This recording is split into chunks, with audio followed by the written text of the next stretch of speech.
مطابق لایحه جودو در مؤسسه‌های تحصیلات میانه عمومی 10 مکتب انتخاب گردیده. چند قبل از کمک فدراسیون جودو جمهوری تاجیکستان، کمیته المپیک جمهوری در همکاری با وزارت مالی و علم مملکت گوشتنگران ناحیه روشن برخوردار شدند.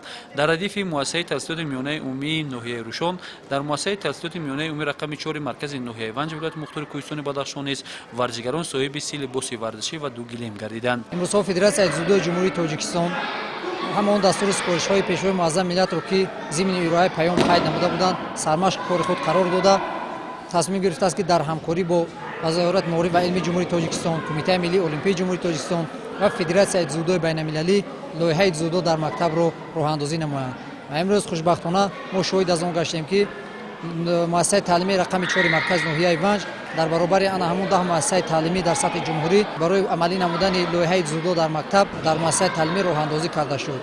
امروز همه لوازمات‌های ورزشی و ناحیه وارد گردیده مشق و تمرین‌ها در این جاده الکی آغاز گردیدند و جوانان نیز همه این غمخوری‌ها رو پیشه کاری خود نموده کوشش می‌کنند که در عرصه بین‌المللی پرچمبردار کشوری عزیز خویش گردند. در ناحیه ونج یک مرکز ورزشی فعالیت نموده در آن تعداد 334 ورزشگر مشق و تمرین می‌کنند. نازکی‌های ساحه را به پهلوانان آینده 19 نفر مربی تعلیم می‌دهند. همه خردسال‌ها امروز با یک دل پر با یک شکوه شهامت زیاد به این تالار وارد شدند. منتداری و منتپذیری همه مردم ونج را به پیشوای ملت میرسانیم. مقصد مهنت و زحمت شبانه روزی کارمندای ورزش همین است که بود در آینده مثل بهروز خواجه‌زاده، مثل خوشقدم خسروف، مثل سامان محمدبکov با از اینها ما با باوری کامل گفته میتوانیم که از اینها ما چند خردسال خوب که در آینده تربیت نماییم که پرچم دولتی جمهوری تاجیکستان با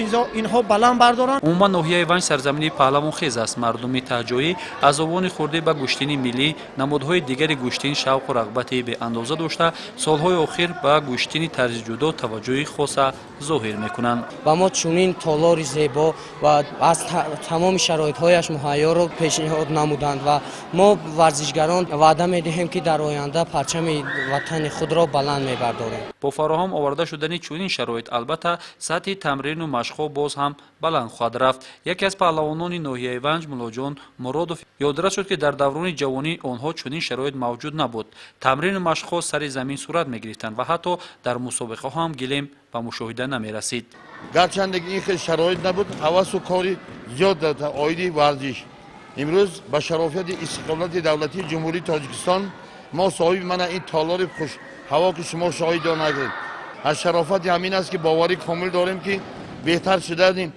بعضی تعلیمی در ولایت مختار کوهستان مخصوصا در ناحیه ونج ما را باز وادار می‌سازد که جوانان را باز با مشق ورزی بسیارتر جلب نموده در برابر مشق سازندگی آبادکاری را تعلیم دهیم. بس آرامزی است که میان ورزشکاران نورسان را نیز به مشاهده نمودیم که زنجیر ناگسستنی نسل‌های پهلوانان ناحیه ونج است. ورزشگران و مربیان از فراهم آوردن چنین شرایط برای جلب هرچه بیشتر نسل نورس به ورزش و طرز حیات سالم را از سیاست ورزش پروانانه پیشوای معظم ملت محترم امامعلی رحمان معنی داد می‌کنند. ورزشگران اطمینان دارند که برای رشد ساحه و اشتراک با برابر در مسابقه‌های سطحی ولایتی و جمهوری و بیرون از کشور زمینه با اعتماد می‌گذارند.